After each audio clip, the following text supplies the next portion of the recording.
Hello friends, so welcome back. In today's video, we will talk about different forest acts from mainly in the time of British India post 1857. So let's start with we will discuss about the Government Forest Act 1865, Indian Forest Act 1878, and in detail we will discuss about the Indian Forest Act 1927. This act is very important and इसको समझने के लिए background समझना काफी जरूरी है. And then we will discuss about the national forest policy if possible, then in this video, then in otherwise in next video. So in this speaks this movie, ये जो मैंने फिगर बनाया है वो बनाया है दी कॉफिन मेकर, जो movie थी नसरुद्दीन साजी की. उसमें बनाया है कि how if we cut the tree without regulation we will end up making our coffin. मतलब अगर हम लोग पेड़ों को रेगुलेशन के थ्रू नहीं काटेंगे, अगर हम लोगों का फॉरेस्ट कट इस तरह से नहीं होगा कि उनकी नेचुरल रीजनरेशन के लिए उनको टाइम मिले, तो इन दी एंड क्या होगा, ये सारी जो वुड होंगी एक तरीके से कॉफिन में ट्रांसफर हो जाएंगी.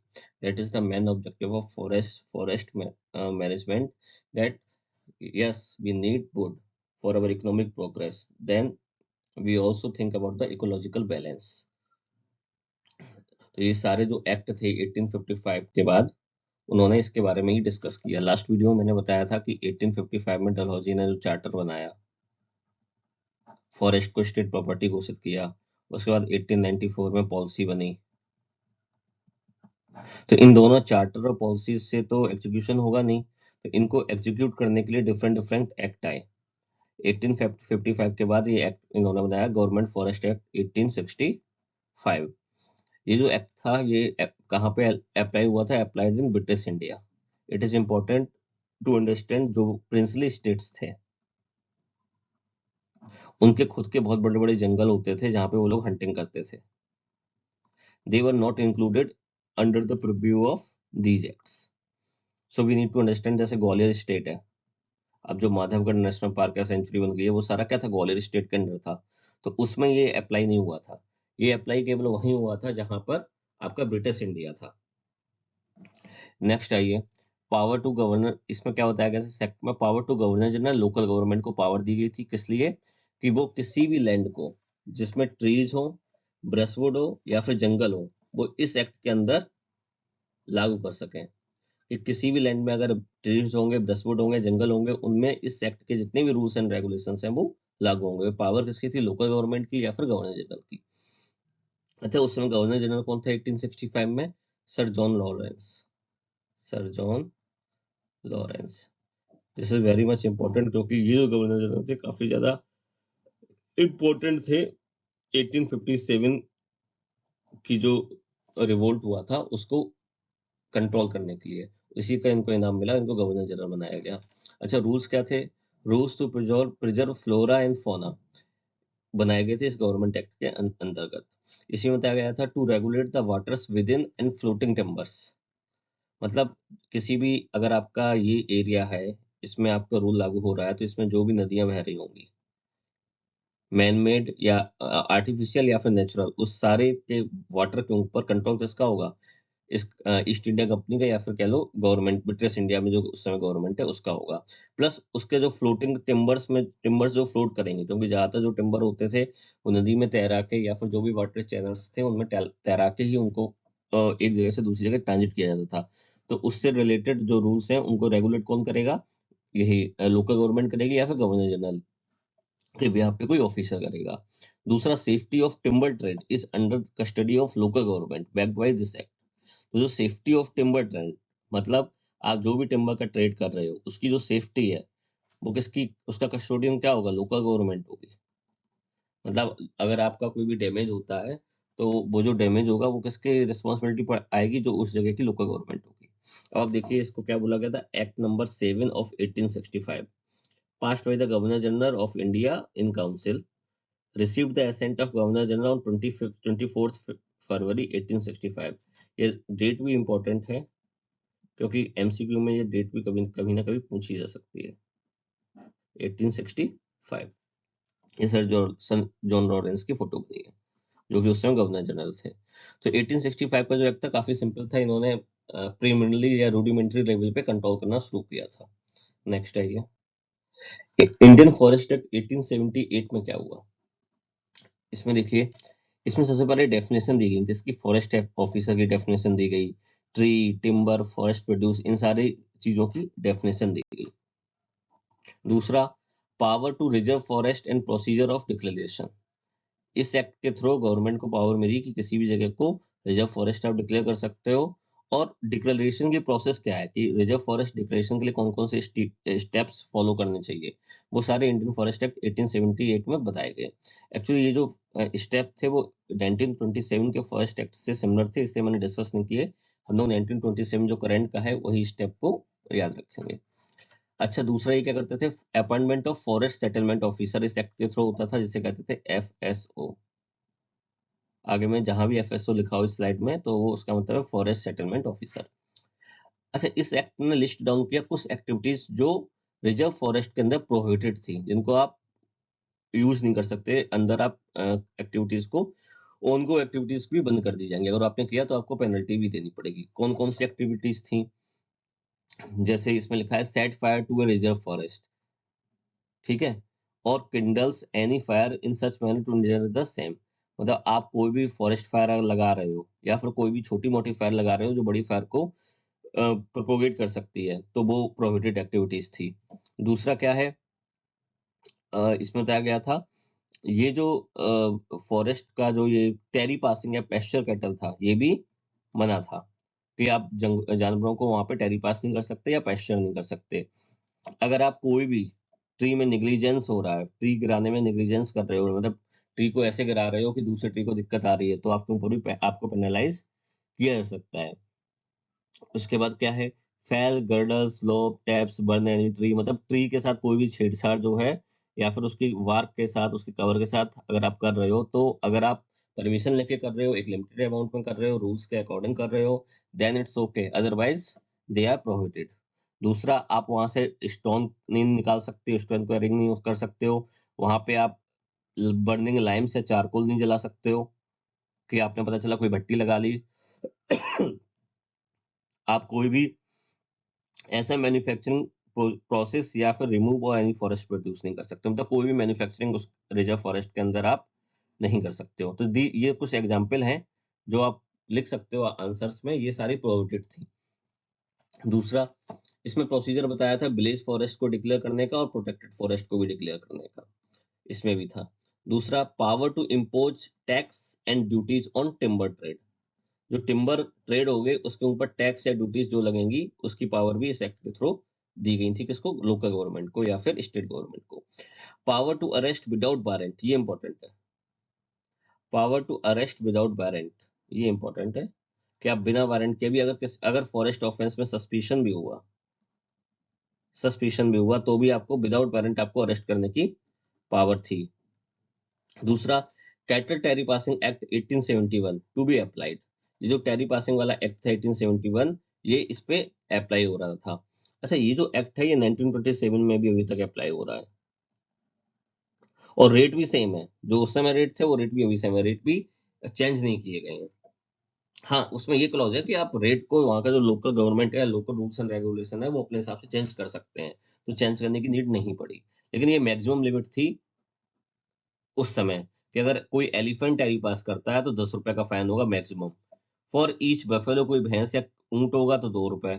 अगर आपके घोड़ा हुआ, खच्चर हुआ या गेल्डिंग्स हुआ, गेल्डिंग्स आप जानते हो क्या होता है, गेल्डिंग्स वो घोड़े होते हैं जिनको जिनका कास्ट्रेशन किया जाता है, मतलब जिनसे आगे की ब्रीडिंग नहीं हो सकती है, वो उन्हें गेल्डिंग्स कहते हैं। पोनी हुआ, कोल्ट हुआ, ये सारे जो घोड़े की वैरायटी हैं, filly, mule, bull, bullock, bull bullock हो गए आपके, बैल हो गए आपके, गाय हो गई, ये सब अगर ट्रेरी पास कर रहे हैं तो 1 रुपए का मैक्सिमम फाइन लगेगा। दूसरा, कोई बछड़ा हुआ, गधा हुआ, ये छोटे छोटे हुए, पिग, शीप, लैम, गोट, इन सब के लिए 8 आना लगेंगे। 8 आना मतलब 50 पैसे। ये रेट थे इस एक्ट का। दूसरा, जैसे ये एक्ट 1878 का एक्ट पारित हुआ तो 1865 फॉरेस्ट एक्ट को रिपील कर दिया गया।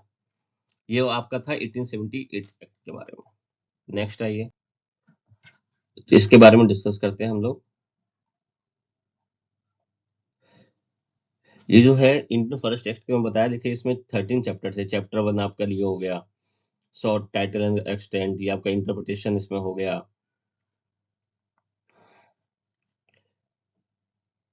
ये डिफरेंट डिफरेंट चैप्टर्स में कौन कौन सा सेक्शन उसमें क्या बताया गया है, ये हो गया। आप पॉज करके इनको पढ़ सकते हो।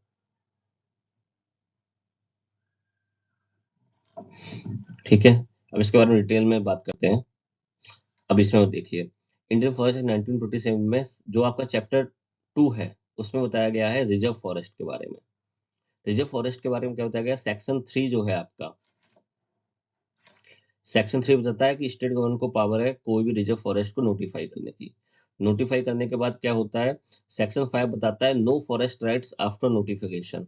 एक बार नोटिफिकेशन अगर हो गया तो उसके बाद कोई फॉरेस्ट राइट जो है नहीं, आप कोई भी क्लेम नहीं कर सकता है उसके बाद। उसके पहले के हैं तो उनके राइट्स वो क्लेम कर सकते हैं। सेक्शन 6 में क्या है, जो फॉरेस्ट सेटलमेंट ऑफिसर है वो रिजर्व फॉरेस्ट की जो लिमिटेशन है या एक्सटेंड लिमिट है, बाउंड्री है, उन सबको पब्लिश करता है। साथ ही साथ जो राइट्स हैं वहाँ के लोकल लोगों के उनको भी पब्लिश कर सकता है।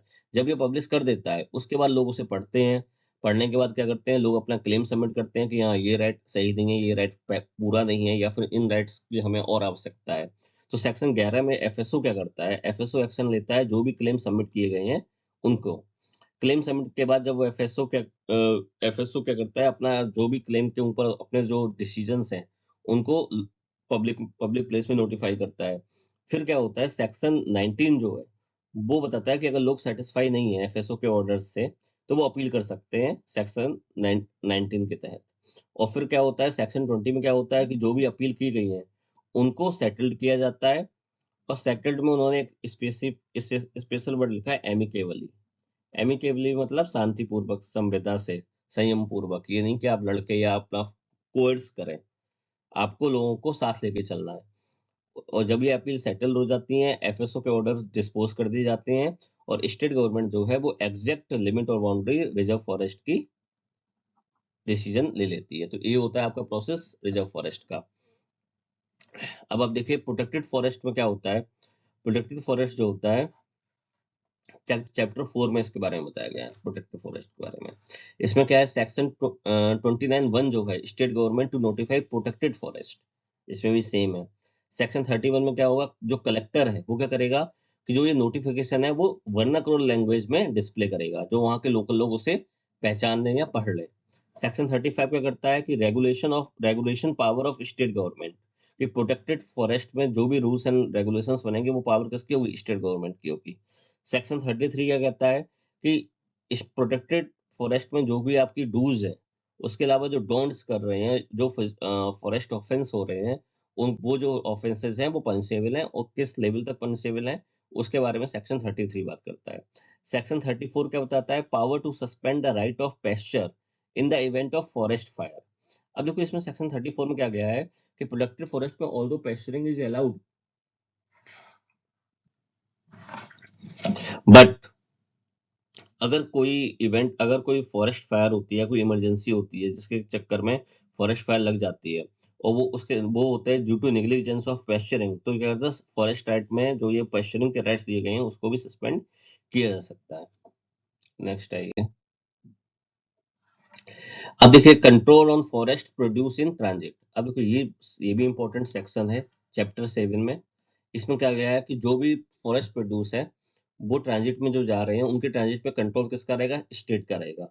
ये कहा गया सेक्शन 41 क्लॉज 1 में, state government control on reverse and banks. मतलब जो आपकी नदियां हैं और उसके जो किनारे जो बैंक है उस पूरे पे किसका कंट्रोल होगा, आपका स्टेट गवर्नमेंट का। इसकी इसी का क्लॉज 3 क्या बोलता है, एक्सक्लूजन ऑफ स्पेसिफिक एरियाज और class of timber from transit routes. कुछ जो एरिया हैं फॉरेस्ट रिजर्व फॉरेस्ट के या फिर कुछ जो टिम्बर्स हैं उनकी क्लासेस हैं उनको ट्रांजिट रूट से एग्जम्प्ट किया गया था। और जिनको एग्जम्प्ट किया जाएगा उनका एग्जम्पशन नोटिस के पास पावर होगी, स्टेट गवर्नमेंट के पास। स्टेट गवर्नमेंट उसे नोटिफाई करेगी। सेक्शन 43 क्या कहता है, government responsible for any loss और damage as at depot. Depot में अगर कोई भी फॉरेस्ट प्रोड्यूस पे जो ट्रांजिट में है अगर कोई डैमेज होता है या कोई लॉस होता है उसकी जिम्मेदारी किसकी होगी, गवर्नमेंट की होगी। Section 43 offences under transit rules are punishable, तो सेम है जो मैंने उसमें रिजर्व फॉरेस्ट में बताया था। सेक्शन 44 क्या बोलता है, enrolment in any emergency situation, ये स्पेलिंग गलत होगी, सिचुएशन, ये लिखा था situation, and assist to secure properties from damage. इसमें क्या है कि जो वहां के लोकल लोग, जो भी लोग एम्प्लॉयड होंगे, ठीक है, अगर कोई इमरजेंसी सिचुएशन आ जाती है तो उनको पूरा असिस्ट करना पड़ेगा गवर्नमेंट को, क्या करने के लिए, प्रॉपर्टीज को सिक्योर करने के लिए, डैमेज से बचाने के लिए। अच्छा, इसमें चैप्टर 3 जो है वो विलेज फॉरेस्ट के बारे में बताता है। इसमें सिंपल सिंपल दिया है, सेक्शन 28(1) क्लॉज 1 में, power of state government to assign any land to village community and declare, and जो भी विलेज कम्युनिटी को जो भी ऐसे लैंड गवर्नमेंट देगी तो उसे कहा जाएगा विलेज फॉरेस्ट। तो विलेज फॉरेस्ट की डेफिनेशन सेक्शन 28(1) में दी गई है। इसी के क्लॉज 3 में क्या बताया गया कि all rules, sorry, all rules related to the reserve forest will apply to the village forest।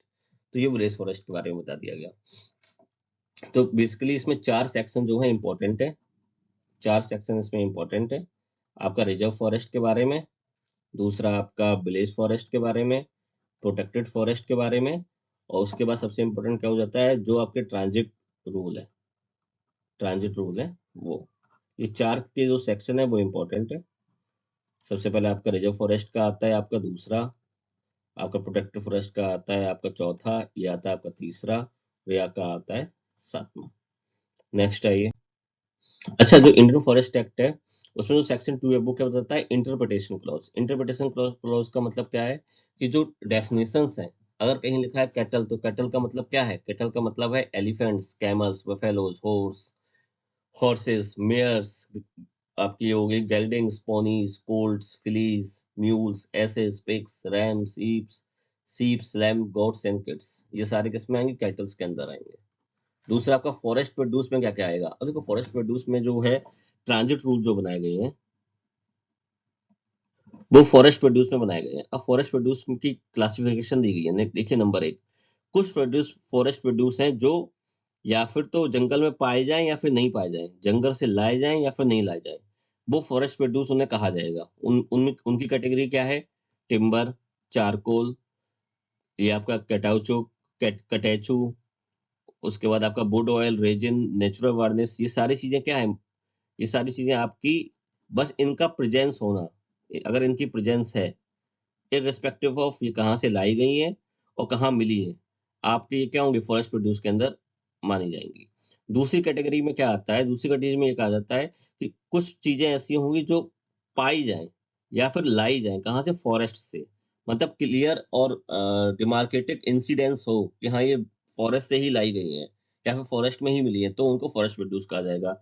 इसमें क्या होंगे, trees and leaves, flowers and fruits and all other parts and produce, जो मेंशन में ट्री में जो क्या होते हैं, मेंशन होते हैं। दूसरा, plants not being trees including grass, creepers, reads and most and all parts of produce of such plants.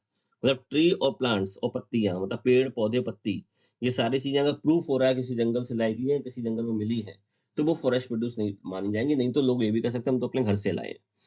Wild animal and skills, tusk, horns, bones, silk, ये सारी चीजें जो हैं ये भी फॉरेस्ट प्रोड्यूस तब मानी जाएंगी जब ये आपके पास एक प्रूफ ऑफ इंसिडेंस होगा कि ये लाई गई है कहाँ से, फॉरेस्ट से ही लाई गई है, फॉरेस्ट में मिली है। दूसरा, इसका जो है लोग मिसयूज भी कर लेते हैं, क्योंकि जैसे हम लोग टिकट है और हम लोग ट्रेन से अगर उतर गए तो टीटी अगर हमसे बोलेगा तो हम तो कहेंगे भाई प्लेटफॉर्म टिकट का आप फाइन लगाइए, आप ट्रेवल टिकट का फाइन नहीं लगा सकते क्योंकि आपके पास इंसिडेंस नहीं है। तो ये इंपॉर्टेंट चीज है। दूसरा, पीट, सरफेस, सॉइल, रॉक, मिनरल्स, ये सारी चीजें जो है ये भी इसी में आती हैं कि अगर प्रूफ है आपके पास सॉरी, तो ठीक है, नहीं तो नहीं माना जाएगा ये फॉरेस्ट प्रोड्यूस है। तो फॉरेस्ट प्रोड्यूस की जो डेफिनेशन है ये भी इंपॉर्टेंट है, ये क्लॉज 4 में दी गई है सेक्शन 2 के। सेक्शन 5 में रिवर को डिफाइन किया गया है। रिवर क्या है, कोई भी स्ट्रीम हो आपकी, कोई भी नहर हो, कोई भी क्रीक हो, कोई भी किसी प्रकार का भी चैनल हो, नेचुरल हो या आर्टिफिशियल है, वो सारा रिवर माना जाएगा। तो जो रिवर के, अगर कहीं रिवर के लिए कोई रूल है वो इन सब के लिए भी एप्लीकेबल होगा। दूसरा, टिम्बर की डेफिनेशन क्या दी गई थी, timber include trees when they have fallen और have been felled and all wood whether cut up और फैशन्ड और hollowed out for any purpose और नॉट। मतलब कोई भी ट्री का पार्ट जो गिरा दिया गया है, जो गिर गया है या फिर कोई भी ऐसी लकड़ी जो काटी गई है या उसको फैशनड आउट किया गया है, होल आउट किया गया है किसी भी पर्पज से, वो सारे टिम्बर में आएगा। दूसरा, ट्री की डेफिनेशन दी गई थी। ट्री की डेफिनेशन में क्या था, पाम ट्री है, स्टम्प्स है। पाम ट्री तो आपको पता ही है, ये हो गया आपका पाम ट्री, ठीक है। स्टम्प हो गया जो काटने के बाद बचता है। उसके बाद ब्रश वुड हो गई, और दूसरा केन्स हो गए। ये सारे किस्म आते ट्री में आते हैं। अब ये खाली है, ये खाली क्या था, ये पहले यहाँ पे था, यहाँ पे लिखा था बैम्बू। अब उस बैम्बू को क्या हो गया है, दरवाजा खोल दिया गया है। अब ये प्रोटेक्टेड, अब ये ट्री की डेफिनेशन में नहीं आता है। आप इसको जैसे चाहे यूज कर सकते हैं कॉमर्शियल पर्पज के लिए। और ये चेंज कब हुआ, ये हुआ इंडियन फॉरेस्ट अमेंडमेंट ऑर्डिनेंस 2015 के तहत। इसके बारे में मैंने डिटेल में बताया, ये स्लाइड भी सीखी है, आप वीडियो देख लीजिएगा मेरा, जो आपका ये फॉरेस्ट सर्वे रिपोर्ट के ऊपर मैंने बताया, ISFR के ऊपर यूट्यूब पे पड़ा हुआ है, उसमें मैंने डिटेल से बताया है। इस पे आप क्लिक करेंगे तो आपको मिल जाएगा। नेक्स्ट आइए। So thanks. नेक्स्ट वीडियो जो मैं बताऊंगा वो बताऊंगा नेशनल फर्स्ट पॉलिसी 1952 और 1988। ये जो होंगे पोस्ट इंडिपेंडेंस के बाद हम लोगों की क्या प्रायोरिटीज चेंज हुई, किस तरह से पेनिनसुली स्टेट्स के जो जंगल थे या हंटिंग लैंड थे उनको नेशनल पार्क और आपकी जो वाइल्ड लाइफ सेंचुरी है इनमें कन्वर्ट किया गया, उसमें क्या दिक्कतें आई और कैसे इन पॉलिसीज ने विद द टाइम इनको एड्रेस किया। So thank you.